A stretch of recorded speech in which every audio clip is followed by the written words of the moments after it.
Hello everyone. My name is Simi Handa. I am from Delhi and I had been a pharmacist for 30 years. मैं जब 26-27 साल की थी उसी समय मेरा यूट्रस किसी इश्यूज़ के कारण रिमूव करना पड़ा, जिसके कारण मेरे अंदर हार्मोनल इम्बैलेंस डेवलप हो गया. At the age of approximately 42 years I met with a road accident. और रोड एक्सीडेंट के अंदर मेरी लेफ्ट लेग की टिबिया फिबुला दोनों हड्डियां टूट गई और उसमें रॉड डालनी पड़ी. मैं 1 साल बिस्तर पे रही और मेरी हड्डियां जुड़ ही नहीं रही थी.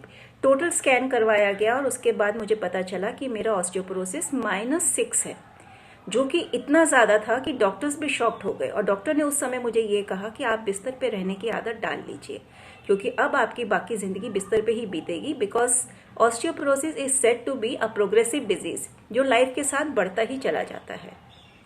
1 साल बिस्तर के ऊपर रहने के बाद मैंने किसी तरह से वॉकर के ऊपर घर में चलना शुरू किया. उसके बाद मैं काफ़ी टाइम बैसाखियों से चली एंड ईयर्स टुगेदर मैं स्टिक के साथ चली.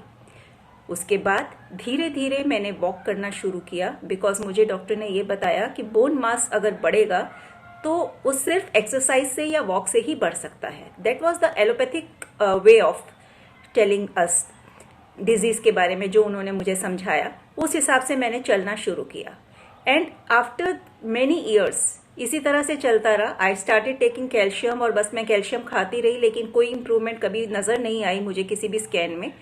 हाँ, बस इतना ज़रूर है कि -6 से वो -6 पॉइंट समथिंग तक हुआ, लेकिन उससे ज़्यादा बढ़ा नहीं. बट वहीं पर वो स्टेबल रहा और मैं मेडिसिन खाती रही, लेकिन वो कभी कम आने की तरफ नहीं बढ़ा. And at the age of 46-47 I developed a tumour, जो टेस्ट करवाया गया तो पता लगा कैंसरस था. मैंने उसको सर्जरी से रिमूव करवाया, लेकिन I decided not to take any chemo और मैं टोटली रॉ डाइट के ऊपर चली गई. 7 मंथ्स मैं टोटली रॉ के ऊपर रही and I reverted my cancer. And then I had so much faith on raw diet that I decided to cure myself with it only. मैंने चलती रही उसी रॉ के ऊपर, हालांकि मैंने साथ में खाना वापस शुरू कर दिया था. होता है ना, आप जैसे ही थोड़ा सा ठीक होते हो यू जस्ट थिंक कि हाँ हो गया. तो उसको मैंने इतना डेप्थ में शायद समझा नहीं था, या एज की बात थी या थोड़ा सा समझ कम थी. उसको जस्ट एज अ ट्रीटमेंट मैंने लिया और उसके बाद वापस मैंने वही नॉर्मल डाइट शुरू कर दी. हाँ, फ्रूट्स और वेजिटेबल्स ज़्यादा खाने की आदत ज़रूर पड़ गई थी, लेकिन जितना भी मैं वॉक करती थी हमेशा मेरे कमर के ऊपर बेल्ट और गले के ऊपर कॉलर होता था. सर्वाइकल की दवाइयाँ मैंने सालों खाई हैं, आई थिंक डिकेड्स खाई है. मैं आपको बता नहीं सकती कि कितना लंबा टाइम खाई है. उसके बाद मैंने डॉक्टर बिस्वरूप रॉय चौधरी जी की वीडियोस देखनी शुरू की और उससे मुझे इतना ज़्यादा मोटिवेशन मिला कि मैं आपको बता नहीं सकती. मैंने उनकी डाइट फिर से फॉलो करनी शुरू की एंड डेस्परेटली 100% फॉलो की. मेरे हस्बैंड मैराथन रनर हैं और उन्होंने मुझे कहा कि तुम तो बस वॉक कर लो, वही बहुत है तुम्हारे लिए. इस जन्म में रनिंग पॉसिबल नहीं है, तो जस्ट अपनी वॉक के ऊपर कंसंट्रेट करो और अपनी हेल्थ को इम्प्रूव करने की कोशिश करो. And I took it as a challenge. मैंने इसी डाइट के साथ -6 से -1.89 के करीब अपना ऑस्टियोपीनिया अब है मेरे पास, मैंने उसको इम्प्रूव किया. मेरा ऑस्टियोपोरोसिस इतना रिवर्ट हुआ कि मेरे डॉक्टर्स नहीं मानते. वो ये कहते हैं कि या तो पिछली रिपोर्ट गलत थी या ये रिपोर्ट गलत है. वो विश्वास नहीं कर पाते कि ये ऑस्टियोपोरोसिस बिना किसी चीज़ के, बिना किसी दवाई के ठीक हो सकता है. जब मैंने रॉ डाइट शुरू की उसके बाद मैंने कभी कोई कैल्शियम की गोली नहीं खाई and I took it as a challenge कि मुझे भागना है. एंड मेरी जब फर्स्ट 10 किलोमीटर की मैराथन में भागी तो मेरे हस्बैंड इतने हैरान और इतने एस्टॉनिश थे. It was the biggest day in his life also along with me कि मैं भागी हूँ. उसके बाद मैंने कॉन्टिन्यूसली कई मैराथन्स भागी and now I am a marathon runner.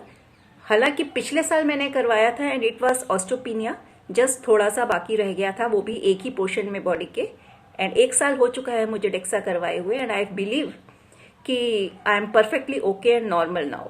मेरे को ये चीज़ इतना ज़्यादा अच्छा लगा, ये डाइट मुझे इतनी ज़्यादा पसंद और आई और इतना मोटिवेट इसने किया मुझे कि मैंने 5 साल पहले अपनी गवर्नमेंट जॉब छोड़ दी. I took voluntarily retirement and I join the team of doctor Biswaroop Roy Chowdhury. Now I am their nice expert and vice expert and I treat people. और शायद मेरे पेशेंट्स मुझसे इसीलिए खुश रहते हैं because I can somehow relate to them. वो किसी भी बीमारी में हों, मुझे ऐसा लगता है कि मैं उस बीमारी से गुजर चुकी हूँ, बिकॉज मैंने अपनी बॉडी का जो हाल किया हुआ था, रॉ नहीं कभी खाया बिल्कुल भी, हमेशा जंक, स्ट्रेस का लेवल इतना हाई रहता था मेरा, कहते हैं ना रिसेंटमेंट्स विद होल्ड कॉजेज कैंसर, मतलब मैंने हर तरह का टॉर्चर अपने साथ किया हुआ था। ये मुझे तब समझ आया जब मैंने डॉक्टर बिस्वरूप रॉय चौधरी जी की वीडियोस को इतने अच्छे से समझा, उसको डेप्थ में जाना और उसको अपनी लाइफ में उतारा। तो इसलिए I just request to everyone to follow him religiously. वही बात है कि अगर आप एक पलड़े के अंदर तराजू के देखते हैं, आपको अपनी सेहत ज़्यादा प्यारी है या कुक्ड फूड, बस ये थोड़ा सोच लीजिए और एक बार डेस्परेटली अपने आप को रॉ के ऊपर जाके क्योर कर लीजिए। उसके बाद वही बात है ना, जान है तो जहान है, अगर जिंदा रहेंगे तो कुक भी इंजॉय कर लेंगे।